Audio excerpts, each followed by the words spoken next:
Hello,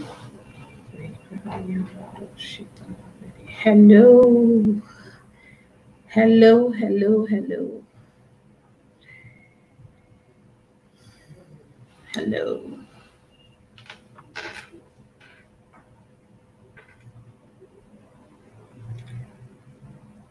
Who is in the house? This is the Impact Live Show. Who is in the house? If you're here already, can you let us know?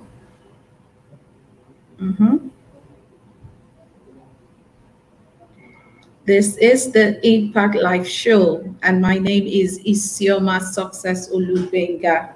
I'm your host on the show today. And like I said, and we have been broadcasting, today is going to be a wonderful, wonderful show. Today is going to be a wonderful, wonderful show.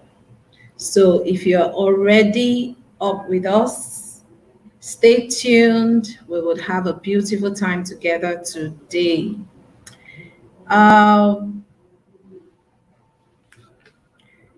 You can subscribe on our YouTube channel. You can subscribe on the YouTube channel. The link is scrolling right now on the screen. You can subscribe on our YouTube channel and share your stories, your impact stories, using the hashtag Leave Your Impact. Leave Your Impact. While we wait for our guests to come in, we will just go straight into the show. Like we always say, this show is about inspiring impact. My name is Isioma Success Olubenga, and I am excited to have you on the show today. Our guest is already around, and he will soon be brought up. So today, like our series has been going on, we said this series is specially for sharing impact stories, chronicles of impact stories, stories of people who have lived impact before now, who are living impact at the moment, and who are inspiring thousands and thousands of people to live impact. Today, we are going to be featuring an amazing friend of mine, and an amazing impact also. Is making an amazing impact in the education sector. His name is Mr. Rotimi Eyitayo.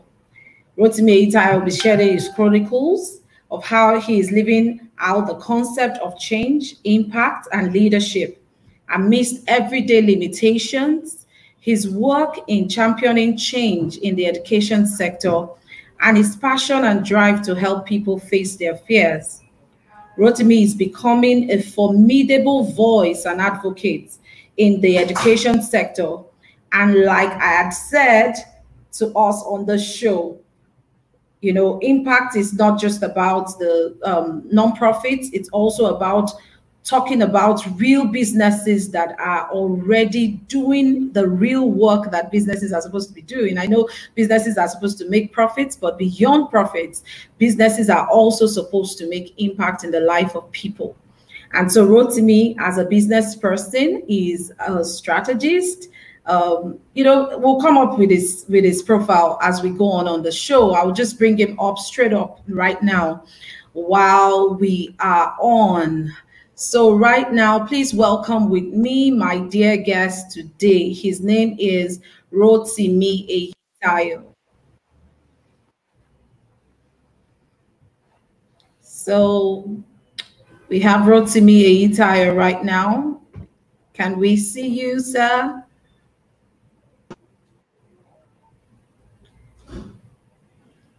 Rotimi Eyitayo is coming on. And while he tries to get, okay, fantastic. Hello. Great to see you. Great to see you. Yes. Great to see you, Mr. Rotimi. Great to see you. I was just introducing the guest. I was just telling the guest about your work of impact and amazing things that you're doing in the education sector and how you're inspiring educators all over globally. So it's my delight, it's my pleasure to have you on the show today. Thank you very much. Thank you for having me. Yes. Can you hear me? Yes, fantastic. I can hear you very well. I can hear you. So we are live on Facebook and we are live on YouTube. We Awesome. are, yeah. So we have the link for the YouTube channel scrolling on the screen. We can all, if you want to watch us on YouTube, please subscribe and like our channel, and you can get notifications for the videos as they come subsequently, even after now. So, like I was saying, businesses, those set up for profits, can also make impact. They can make impact a focus, and not just profit as a focus. And, largely, they can impact their communities, they can impact people groups with a kind of strategic, a kind of strategic impact business model.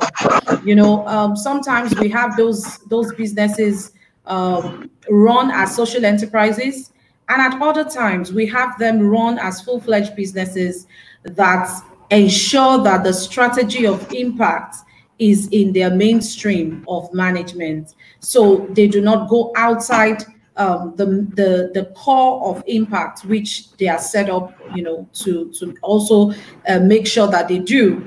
So, like I said, Rotimi has founded many social enterprise initiatives. I know he has founded a lot of social initiatives and has deployed a lot of it also to enhance the educational sector, which is one of the the ways I personally met Rotimi, when he had to help us design something for children, for a project for children that I was handling. And so today, I don't want you to take my word for it. I want you to experience Rotimi yourself and firsthand. And so I'm just going to introduce Rotimi to you. So Rotimi is here, and I'm sure today he's going to be inspiring us and engaging us in his work of impact in the educational sector. So over to you, Mr. Rotimi. Can you help our viewers? We welcome you again. Can you help our viewers to experience you? Can you tell us who Rotimi Eyitayo is? The way you introduced me, it sounded as if I'm some drug or some sort. Like, you just take a pill of Rotimi Eyitayo, just experience, wow. Okay, my name is Rotimi Eyitayo, and I'm excited to be here. Great work you're doing, Isioma. Awesome. In fact, I couldn't wait when I got the the invitation. I was like, I cleared everything. Today is today. Tuesday, that kind of day. I said Tuesday is the day, that kind of thing. So I'm excited to be here. And I'd like to just say that what you're doing is actually the right step in the right direction, because sometimes you find out that a lot of people, they just need some stories, some evidence that the thing in their head or in their heart is not a wild goose chase, is not a crazy thing. Even if it's crazy, you're not the only crazy person in the whole world. That's part of it. And also, whether you're a social enterprise or business person, NGO, foundation, whatever the classification of what you do is, I need to make people understand, especially in the business space, impact is what guarantees income. And income is what guarantees profit. So you can't have profit without impact. The level of impact and how much you can accelerate or multiply your impact will also impact on the level of profit that you have. So business is all about an impact game. Impact in terms of connect, impact in terms of value, impact in terms of feedback, impact in terms of so many aspects. So I believe that we are all in the business of impact, whether you are a social enterprise or not. It's just that some of us are a bit more focused on, the dollar sign than some. Yeah. But the truth about it is that one way or the other, the velocity of money has a capacity to go around everyone. It's just that we don't call it the same nomenclature. So some people is revenue, some people is income, some people is profit, some people is subvention. Well, what I just do is try to make sure I live a life of impact. And while I do that, I ensure that there's income as well. So that has been what will summarize my life. I'm a business development strategist. I'm also an education development expert. And I focus in the world of development in education, basically because I believe that education is, for me, a place of dominance where I'm able to find expression of my giftings. I'm able to find expression of purpose, but also to find expression of enabling and amplifying others. And it's such an impactful thing to work within the sector where it looks like sometimes everywhere is just dark. And there's something I've come to realize that while I started, to be honest, the picture wasn't as clear. However, I found out that, you know, like they say, the taste of the pudding is in the eating. So you have to go and keep going and keep going. And there's this statement people also like to say that there's light at the end of the tunnel. Yeah. Well, I don't totally agree with that from my experience, because if you have to wait until you determine the length of the tunnel and the depth of the tunnel. So I've come to realize that you are light inside that tunnel, you know, because when you come out of the tunnel, what you see is not light. What you see is yourself. What you see is all the things. So the true light we have been talking about at the end of the tunnel is you. And the earlier, the better. So in the tunnel, you find light. Have you noticed when you are out of power in your house, because you're familiar with the environment, you can still walk in the dark. True. Right? And that's the point. When everywhere seems to be dark, if there's anything you must be sure of is yourself. And that's really the summary or introduction about. So I also help people identify their fears. I help them face their fear or conquer their fears, as the case may be. So people call me the courage coach. Courage coach. I like that. I like that, the courage coach. I think I also just recognize that bit about Rotimi, because I remember some years ago, and you know, when we seated to talk strategy on the project I talked to you about, we were working together with, Rotimi would just, you know, at some times he would just come up at me. I would just like, Shima, do this, you know, you can do this, you can, you know, I'm like, Rotimi, chill, let's deal with what we are here to do, you know. So he's that person, you know, sincerely, that would just pump you up, you know, and just want you to do so much, you know, you see so much in people. I don't know if it's from you that the noise is. Can you mute? And do you have another device? No, I don't. Okay, so the noise has stopped. You know, I think something is obstructing our conversation. Okay, very good. Okay, so I agree that Rotimi is a courage coach. And just before we, you know, I've not properly just read Rotimi's profile, and I'm going to do that now. Rotimi is a seasoned management consultant with core expertise in business development, process improvement, and management. He's popularly known as a rare content development strategist. He's a highly skilled trainer and learning facilitator with extensive in research, analysis, training program design, and development. He has a strong understanding of best practices in good presentation and communication abilities. His combination of talent, skill, and strategy is rare and has positioned him with a high level of uniqueness, with a vision to influence organizations and institutions, and using various avenues to motivate and inspire them to maximizing productivity. Rotimi has distinguished himself as a passionate catalyst for change. This can also be verified with a few testimonials that cut across startups, high-end organizations, and notable individuals. With over 10 years experience with the training industry and consulting practice or space, Rotimi Eyitayo has equally earned himself a pedigree and reputation of exceptional delivery in presentations and facilitation of training, retreats, conferences, and brainstorming sessions. As a trainer and consultant, Rotimi Eyitayo has facilitated several corporate trainings, team building sessions, retreats, strategy sessions for organizations both within and outside Nigeria. Rotimi Eyitayo has authored several books and just published the magazine called Educators. He has toured over 9 states across Nigeria, empowering businesses, entrepreneurs, professionals, and educators and university students at various training programs.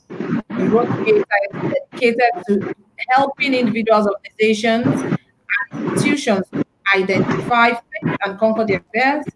He is the convener of the Face Your Fear masterclasses and conference.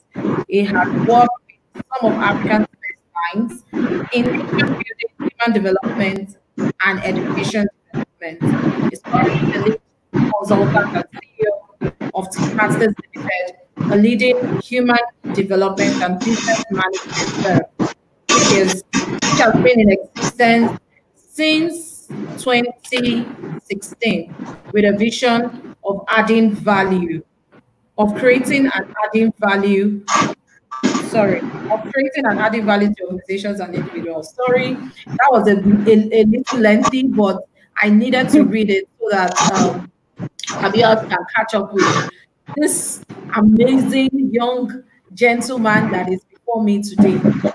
And, it's quite impressive, Rotimi, that in your background is accounting, and you have all of this real world work of impact. How did you transition? I knew. I was just like in my background, like, what I said, oh my God. Yeah, so how did you transition from being an accountant by training? Am I correct, Rotimi? Correct me, please. I think you read accounting in school. How did you transition from that point to actually make an impact in education, with your skills, with everything? At what point did you recognize that there is something much more than, reading accounting? And incidentally, I also read accounting, so don't ask me yet. My own part. But you are the one on the office today, so let's go. So how did you get there? I like that. So at what point, I would say that it was between my final year and service year. It wasn't really, like I said, it wasn't all put together. So I just got a little bit more conscious of myself. A lot of people had actually been talking to me, especially close friends, about an area that they saw that I was quite good at. So 3 things stood out for me while I was in university. It was the ability to mobilize people. Number 2, it was ability to convince people. And then it was an energy that comes whenever I communicate. So whether we're talking, we're debating, analyzing an issue at a tutorial or something. So, and I had people keep saying that look, why not do something about this? And for me, I just felt it was flattery. I was like, get away. But the dream, typical job for me was to work in the bank. And I said to myself, I was going to work in the bank. And truth be told, at the point of service here, I was taken in the bank. And after the service here, I worked a bit in the bank. But then all that time, everything that I had been hearing at the final year level and into service here, everybody was, and when they say 2 people, 3 people, 4 people, 10 people confirm the same thing, then you need to pay attention.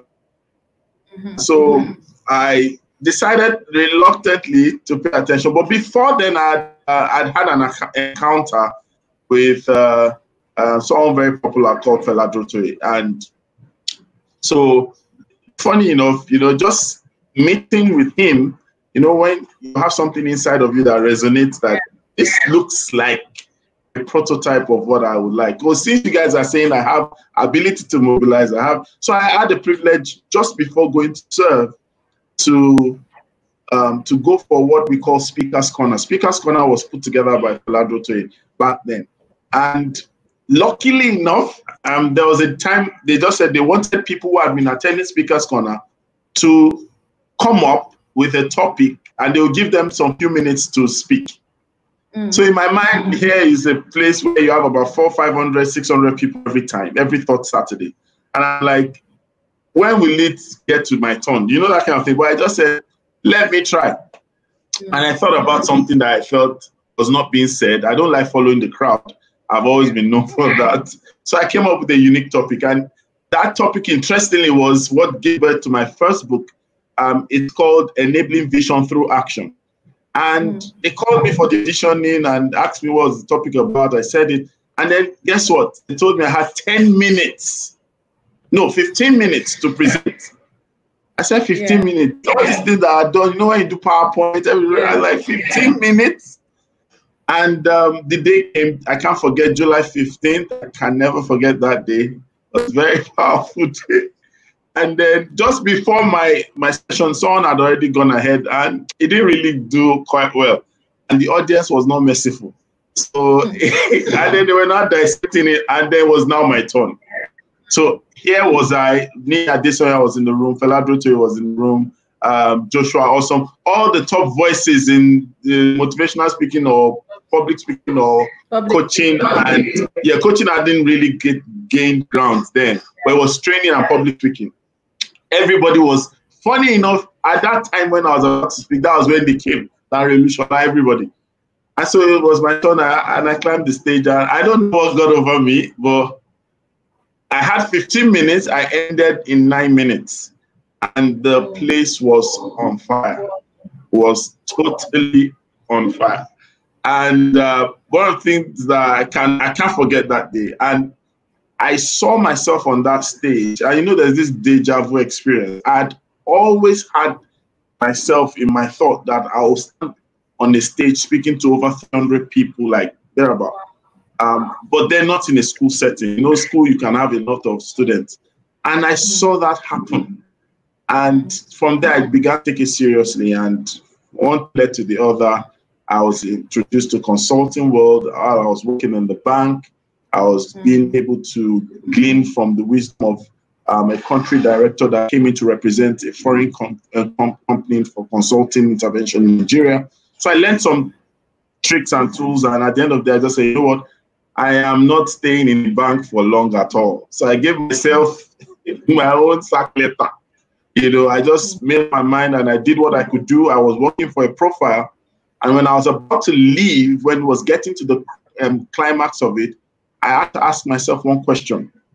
And the question was, since I have the skills and I have the gifts and I need to have the experience, I needed to have an audience that I was above. That was just the understanding I had.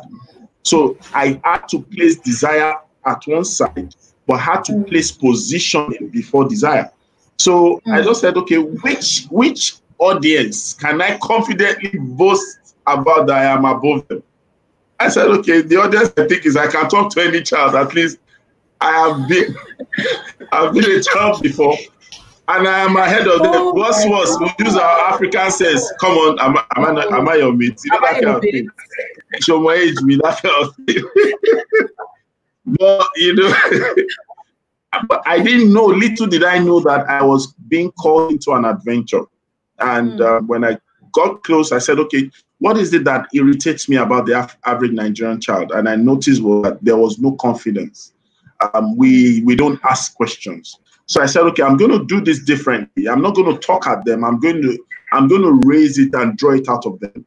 So that's where the research started. And then I contacted a company in New Zealand. We partnered, and that's how we started the Spelling Bee journey. And pretty much ours was not just to do a competition, but ours was to infuse culture using a competition. So the competition was more of a tool and a sport than an event and an activity. So from there, we started 12 states and then 15 states, 18 states, the rest is history. And as I was doing that, I discovered the need with teachers. And then I trained and everyone was like, wow, this is fantastic. We need more of this, blah, blah, blah. And then school owners then start talking, and then some people start picking my brains. Oh, this guy, young boy, they will say, yeah, you know, young boy, young man, you know, they say it in Yoruba, bro, you know, that kind of, and I'll give advice. And I found out that I was working, but I was just being called Aburo. So we have to take Aburo into business. because Aburo does not pay bills. And I was able to use consulting knowledge and intervention, my training experience and exposure to build something definite that became a path in education consulting. And initially, it wasn't so robust and so embracing, but I was just doing it because I knew I had to do it. And the rest is history. Today now, we are no longer at the root stage, we're at the fruit stage. And we're thankful to them. Rotimi, I tell you, your impact story, you've engaged us in a way that we've laughed, in the few times we've talked. And before I just continue, I want to say Adedola Posutuyi, our former guest, our last week guest. I see you. Thank you so much for joining. Deborah I see you. Thank you so much for joining. And all of our other viewers that will come now or later, thank you so much for joining us. We are having a great time with Rotimi today. And I picked a few things from what you have said, and it's so profound. It really just resonates with the entire thing that this show is about, really coming to a point where you know what exactly, how the tire for you meets the road. I like the fact that you said you were looking for, okay, where's the least point of resistance? It's the children. The children just taking everything that you bring to them, and it's amazing because even God says that we should be like children because they learn very well. And you became their friends in trying to really make impact. There was a post that I put up on Monday or so, and it was like, if opportunity or something doesn't come your way, go make a door to it.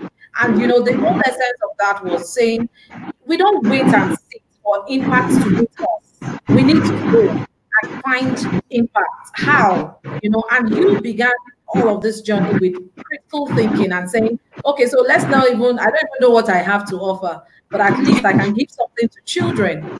And that seemingly small effort that you made is what has made whatever you're doing today amazing. And from there, you saw the need and you came up to meeting more needs in schools, with educators, and today the rest is history. Thank you so much for all you do. Rotimi, I want us to really, you talk about also mentoring. I know that, your journey with Fela Durito is beyond, just a meeting at Speaker's Corner. And I know that has been a huge influence to you as a person. So can you help us get into the role of mentoring in actually living an impactful life? Can you tell us? Okay, thank you for that. Mentoring is something that I believe that for anyone who wants to do something that will last, it's not an option, it's a must.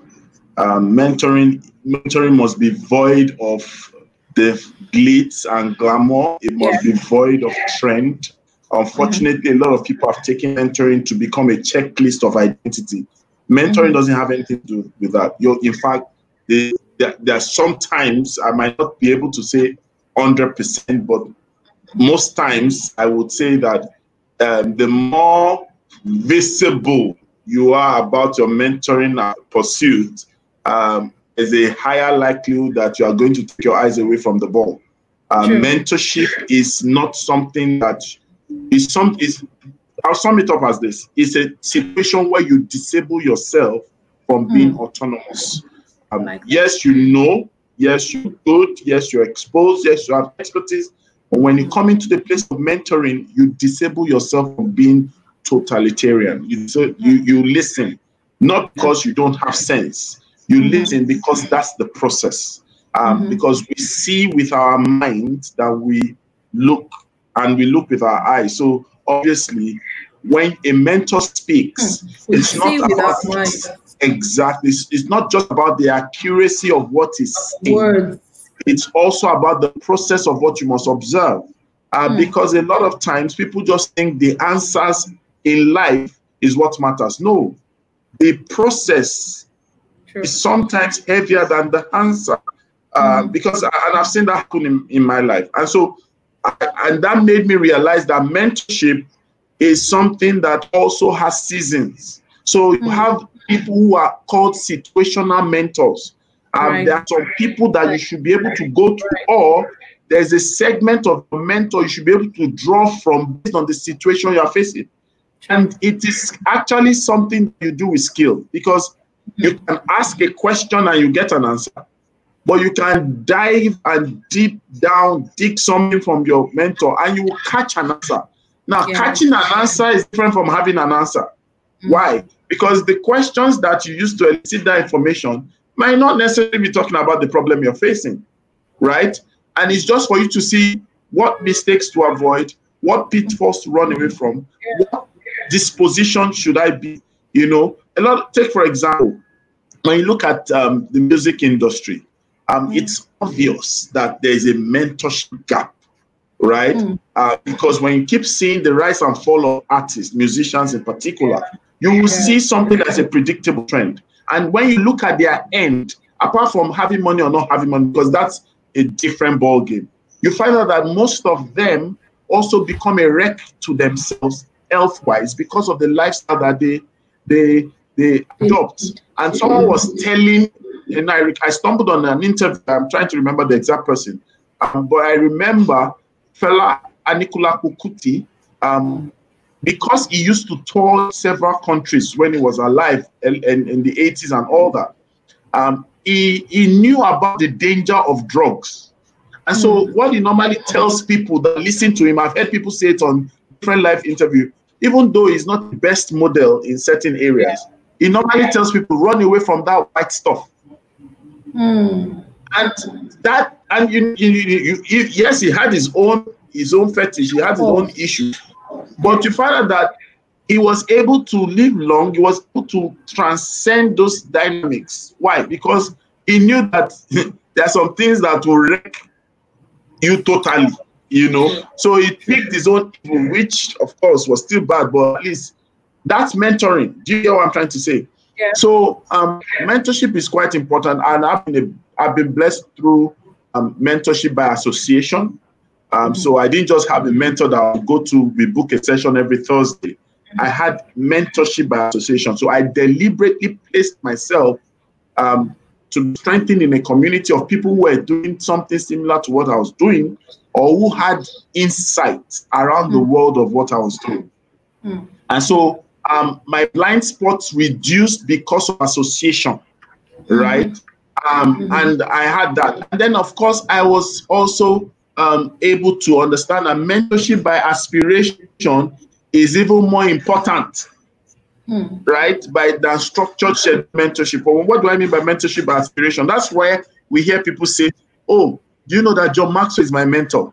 And then when you take a step further to ask, you actually find out that there's no contractual relationship. It's just a role model, right? So aspiration and role model, the little divide is that they are specific. You don't just like the person or what the person is doing, and the person is not just inspiring you, but you are walking in the person's steps.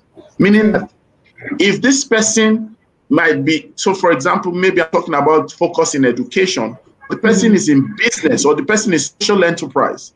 I might now look at it and say, okay, let's talk about the point where the person went from local to transnational.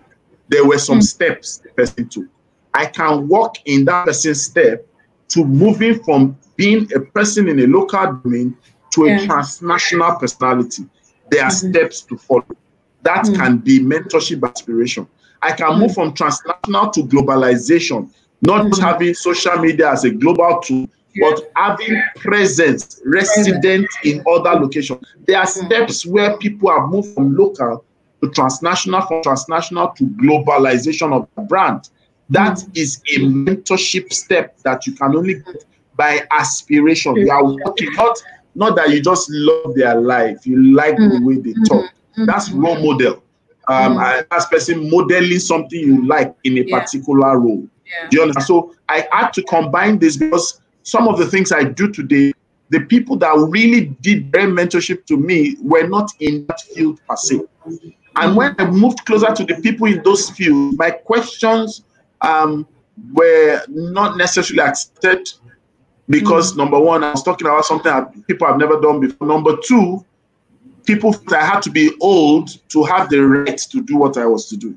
So I remember, I will not mention names, I remember a particular experience where the person just said, young man, young man, young man. And I understood.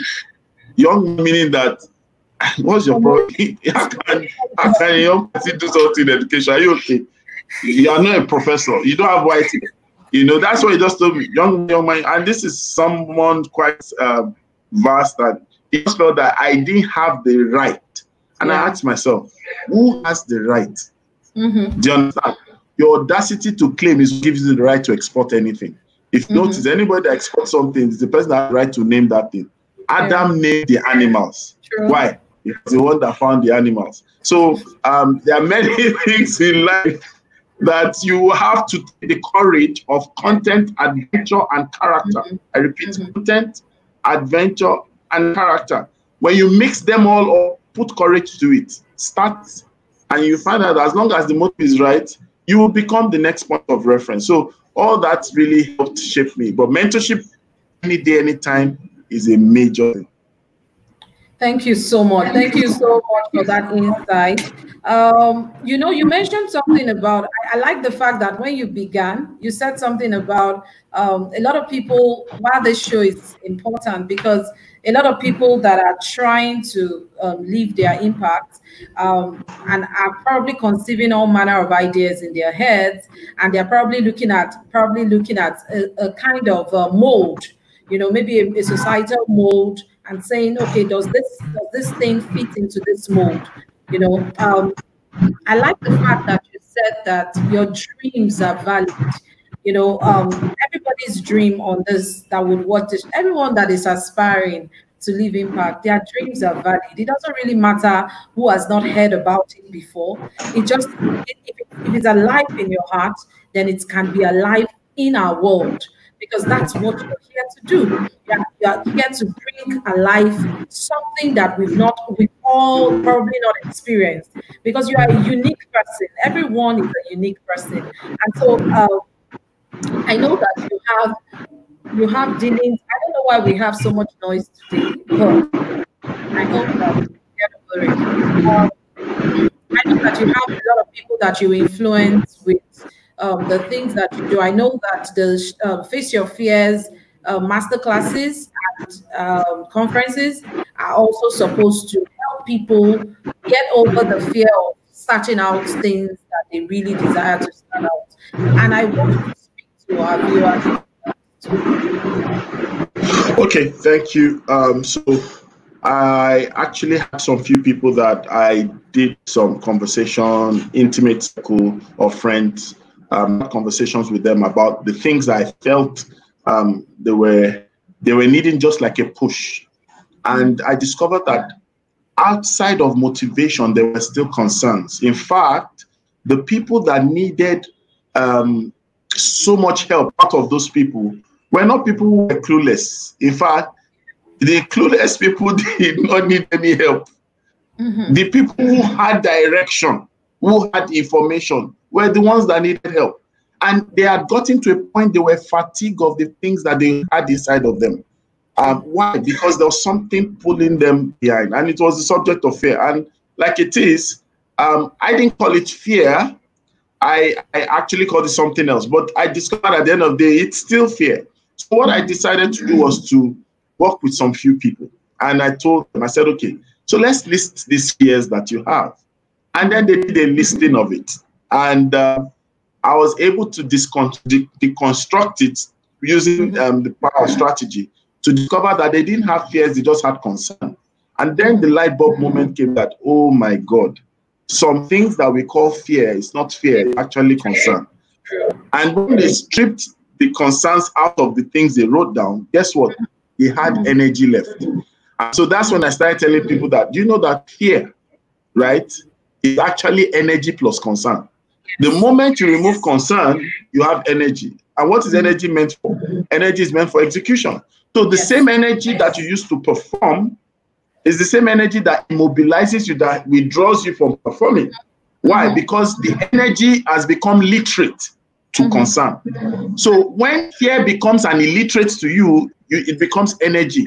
You understand? So I discovered that a lot of people need to make their fear find expression. So I said, okay, let me get people to identify their fears, first of all, face their fears, and in case conquer their fears. Because I've come to realize that fear is actually a needed substance in life. There's an amount of fear you must have. Trust me. When you are too fearless, you become invincible. When you're invincible, you become a monster. So you imagine you don't feel you can die. You don't feel there's no caution. You can't do anything. You wreck people, you wreck yourself. So there's an amount of, but then you need to manage ones that can eliminate, but you need to face and confront. And I said to them that, you know, that everybody would experience fears, but not everybody will face those fears. So fear is common to all in experience, but fear is not common to all in facing. And so people needed someone to hold them by the hand to do what? To take them through the corridor, or what I call the gateway of fear. And so that's when I started the Face Your Fear. So it started with an evening to face your fear with Rotimi Eyitayo.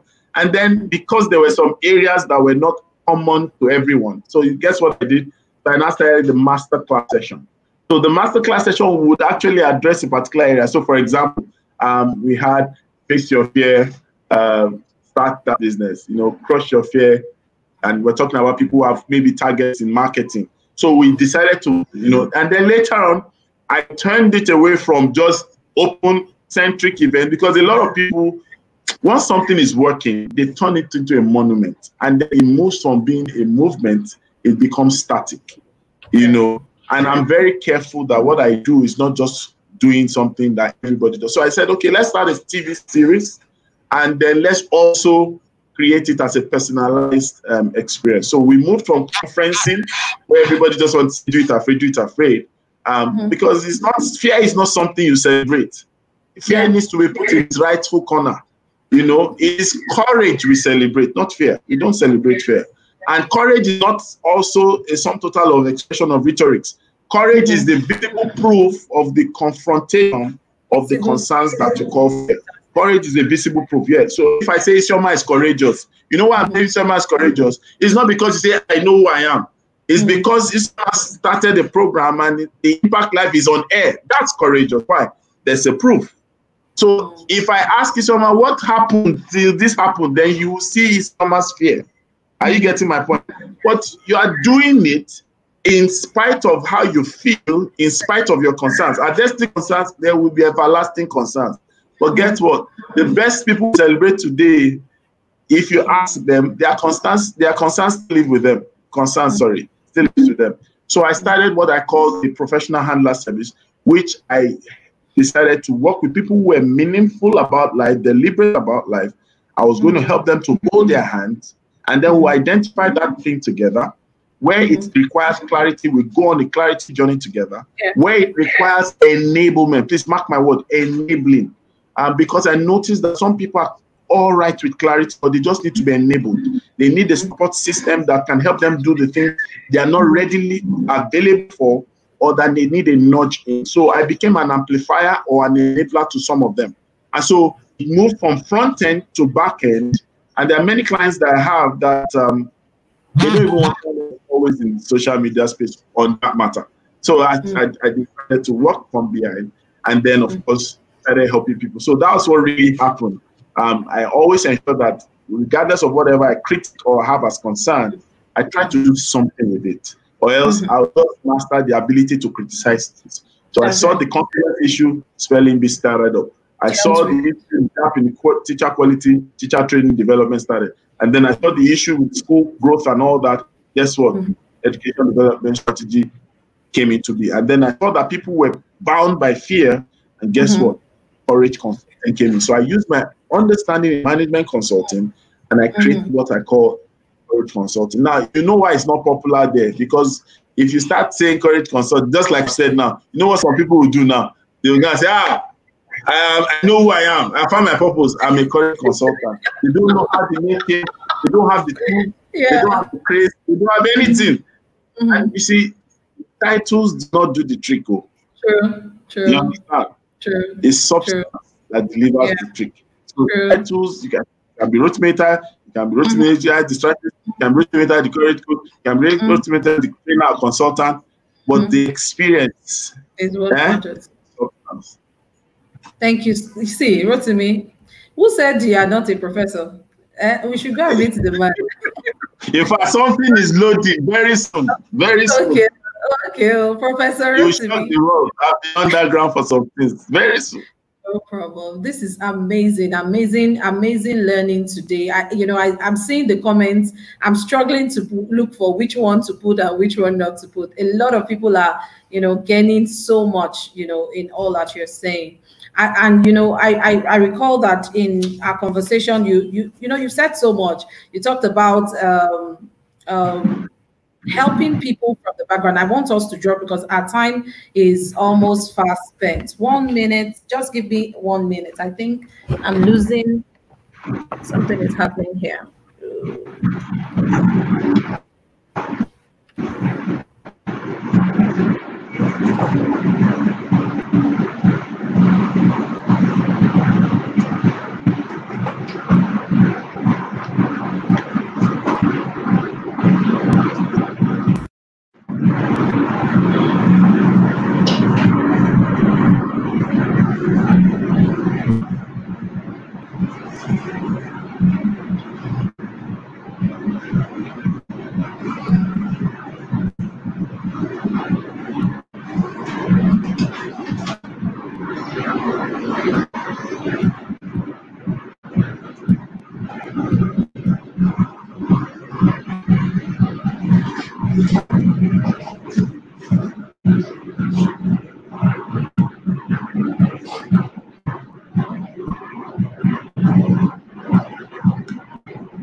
I don't know what happened.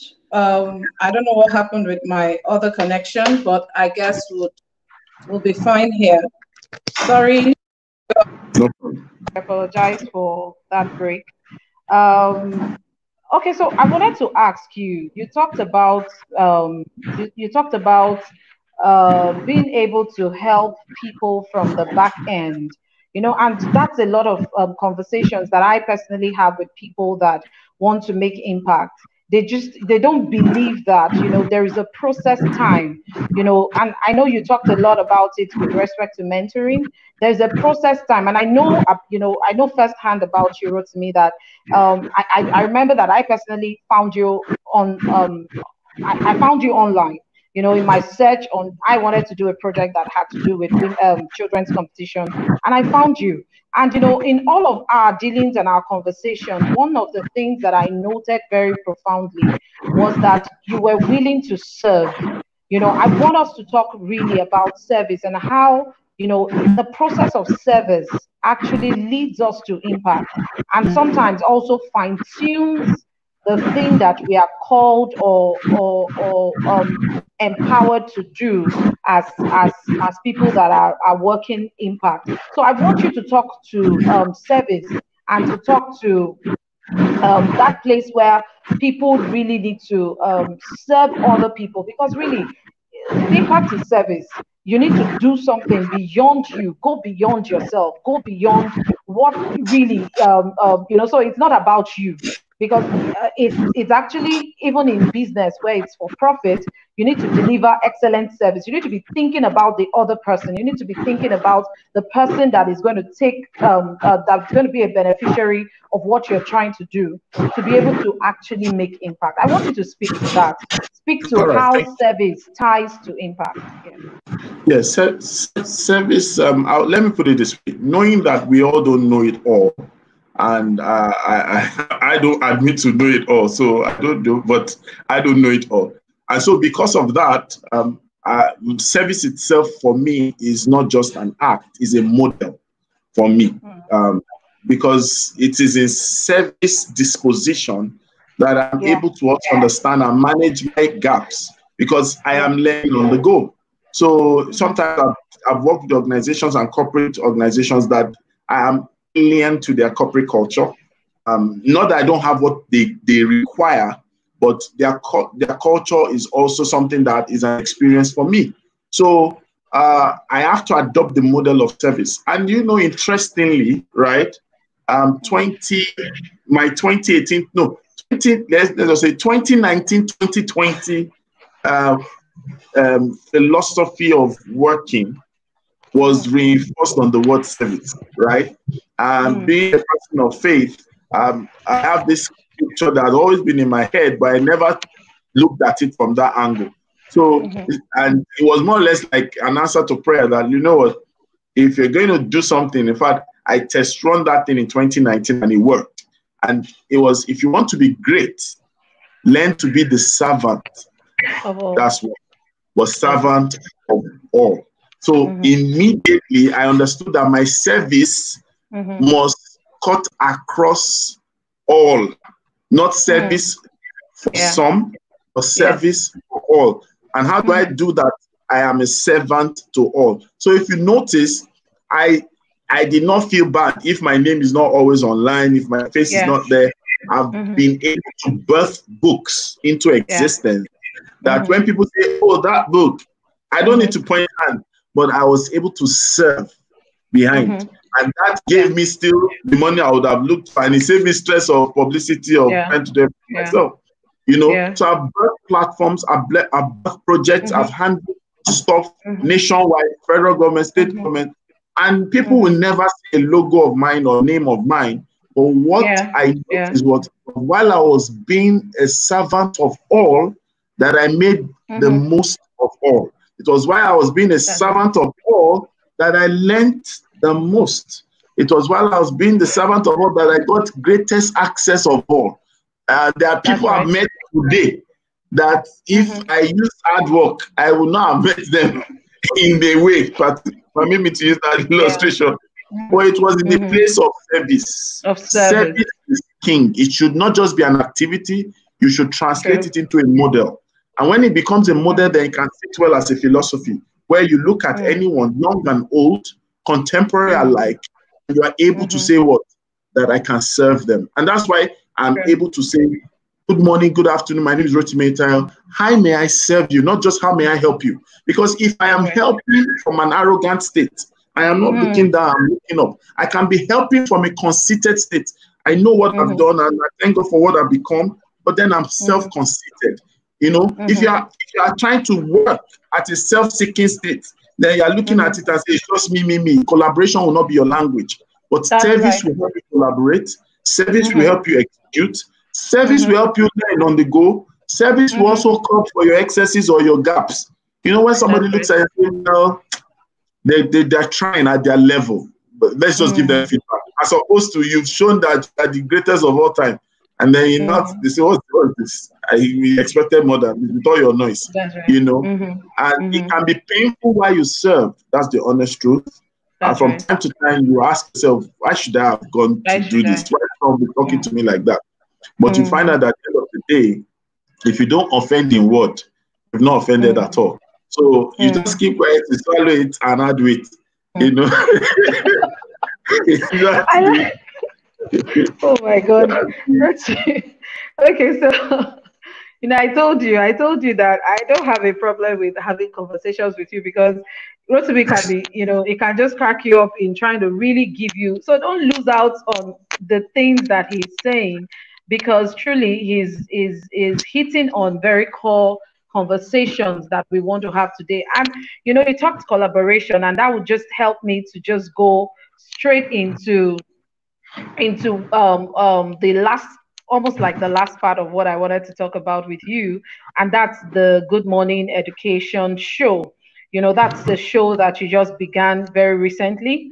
And you know, I also see, you know, I've watched, you know, based on the fact that we've done work together before, and I've watched also the work that Rotimi has been doing, and what he says about, you know, not just being the showbiz person is true, you know. And it's not like, yes, we all have to just open what you're doing to the public, and so that it serves them in some ways, but not in a braggadocious way that, you know, makes it look like you do much more than you do, you know, which is something that we see a lot in this time and this age, you know. So I want us to talk about a bit about collaboration, because even your Good Morning show, has, you have about about 5 to 6 people on the show, and I'm aware that each of these people are educators, in their right. I want us to talk a bit about the show, what the show is intending to do, and also talk about the collaborative work that you do with all of these people and many more people that we do not even know. Okay, so the Good Morning Education Show actually was something that I conceived for more than a year. And there were 2 ideas fighting in my head, actually. And one, eventually I said, I'm gonna expose one to shame the other. So the other one is now feeling, when is my turn, that kind of thing. So I have a way of getting myself to set myself up. But while I was waiting, I noticed that when the pandemic and the lockdown hit us, right, especially the month of April, May, you would believe that I was so stunned as to the number of sessions that were online. So many people, in fact, particularly I was part of there's some days that once you just hear the word Zoom, you're straight to just Zoom along. As in, I was on Zoom sessions, and then because of the kind of work I was doing, I had some clients' commitment for the entire year already. So I was doing stuff till 3 a.m. sometimes every day, back to back. Now I had the strength, and based on my background and training, that was not a big deal. But for some people that couldn't go for some of those training because of the payment or they get the subscription fee, a lot of people would still ask for their own version on WhatsApp, and some people will say, oh, I wish. So we said, you know what? In response to the need for knowledge, in response to CAP, and then we keep talking about certain things. Let me get some minds, some top and strong minds in education that I have worked with, and I understand that they also have their different views. So I decided to come together with some people and said, these people will be dedicated analysts to flag off the Good Morning Show.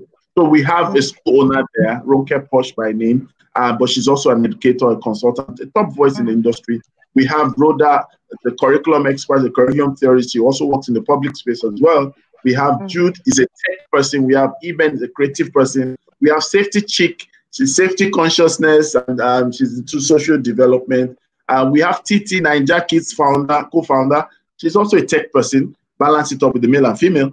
And then you have myself, and like the big brother. So we brought that because a lot of issues has happened on collaboration, because the education sector keep saying we can't collaborate. But it's one thing to tell people to collaborate, is another to model it. And so what we decided is, let's show them how it's done. Everybody has their thoughts, and so here is Rotimi Eyitayo that will naturally be speaking, but I understand that it's a show, it's not a conference, not a panel discussion. So I sit back and I moderate, and I enjoy it. I have fun. I learn as well. And then we hope people learn. And guess what? Across the world, we have viewers, we have feedback. People join on real time. People join to check the replay, and I hear feedback. I have constant communication from people in India, Ireland, UAE, United Arab Emirates, UK. We have people from Ghana, from South Africa. We have people from Nigeria, Lagos, Abuja. And it's been a blessing to some. And that's what the goal is, to be able to just empower people, educate people, and equip people in the process. And this one is not a gate fee thing. So nobody is without an excuse to say that there was not something I was able to learn. And there are topical issues that we talk about, and these people speak from their heart. They're not trying to form. They already have accomplishment. They're speaking from their heart. They're not trying to do anything. Nobody's trying to outshine another. And we've seen some things come from underneath since the show began. And we've seen people start doing things in clusters. People are starting unusual schools, going into the street. People are doing great stuff. And then sometimes someone tells me that says that, you know what you are doing is inspiring us and is making us do this particular thing. And I say, well, that's so I feel collaboration requires certain things. Number one, alignment. We can't all collaborate if we don't align. Number two, acceptance. We can't all collaborate if we don't accept our role. My intestine cannot be a public speaker. It's my mouth that you will see. If my intestine shows up, there's problem. You understand? So there must be alignment, there must be acceptance, right? And I think the third one, right, is that we must get accreditation, meaning that everybody must get the credit that they deserve. And make sure that there are people with values, make sure there are people with vision, and make sure that we can get feedback no matter how painful. The people I'm working with, I can tell them, guys, let's take this direction. They can tell me, oh, let's take this direction. And even if it's painful, we do it. So basically, that's what collaboration is about. Fantastic. Rotimi, we've had an amazing time, an amazing time of learning today. So much, there are questions that I can't even ask anymore. My time is so gone. But, I just wanted to speak to an educator watching us right now, speak to an educator watching us and about how they can lead impact every day. You're an educator, so just speak to an educator, listening. So I would say that for you to live an impactful life every day, you must turn your impact from pursuit into a philosophy. My philosophy is that I am a must be, and that is what shapes my thoughts and approach to whatever I do. Regardless of the outcome, I press on to it. So if you are there and you are trying to drop off or trying to quit, or you are considering to start, one thing that you must understand is that you must ensure that the philosophy and the pursuit in your hand must turn into a philosophy. People will think you are crazy. The world will think you are crazy. But there's nothing wrong with being crazy as long as your motive is right and it will get to make impact in the end of the day. Crazy people are the people who rule the world, So there's nothing bad having some crazy. It's okay to be crazy, right? Yeah. Thank you so much. I also wanted to say a word to our viewers. We have viewers cut across different walks of life, and I want you to say a word to everyone listening about living impactful lives. You've told us a lot about just transitioning. Before, I'm just that person that is very passionate about people living very impactful and not just pouring out the depth of themselves beyond everyday mundane. So I want you to speak to that person who is watching right now, who would watch later, that wants to just move past the mundane into, yes, because I'm also that person that knows that in the mundane there is impact. So I want us to really come to a point where, can you speak to that person that feels also that what they are doing is too mundane for impact? Because there's a thought that you might think that what I'm doing is too small to be impactful. Just speak to that person today. Okay, I'll say that everyone listening to me out there should recognize that everyone can make impact, but then everyone must make impact. And the principle of little drops of water make mighty ocean applies to this situation. You mustn't do what everybody does. That means you've lost your uniqueness. And so you must recognize that there's a collective impact, there's an individual impact. There's certain things you might not be able to do. So, for example, Made for Impact, powered by Isioma, she's the one doing that. But if somebody wants to make impact, they can contribute and say, what, let's turn Made for Impact into a standard show, a satellite TV show. That is, they can come in front of a screen, but they can make impact collectively with you.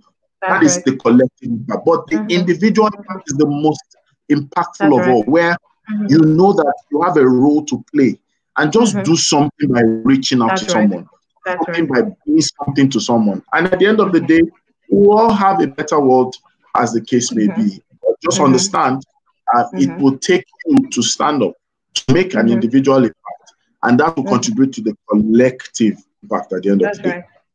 Fantastic. Thank you so much, Rotimi. In closing, we just want to thank you for your time, for the investment of your time, and to inspire us this afternoon. It's such a Thank you pleasure very to much. have you on the show today. We hope that you'll be willing to come back again and again when we ask you to. And to our viewers, even as we are closing, we want you to also know that, as we say on the show, everyday people can make everyday impact. Everyday people make impact every day. We need to all make impact every day. When you go out every single day, you need to come back home knowing that someone has been blessed because you are alive. That's what life is about. Life is not about eating food morning, afternoon, and night. Life is about letting our own light shine. Just like Rotimi said when he began, that you are the light in the tunnel. You are the light that is in the tunnel. You don't have to wait till the end of the tunnel to get the light. You need to be the light. And as we all become light, all our collective light will light up our world.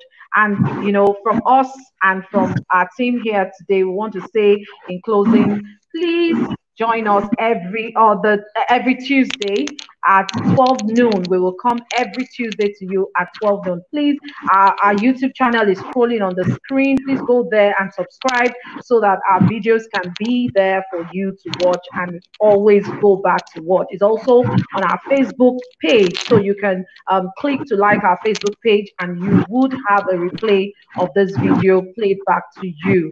Thank you, everyone. Until we meet again next week, keep leaving your impact.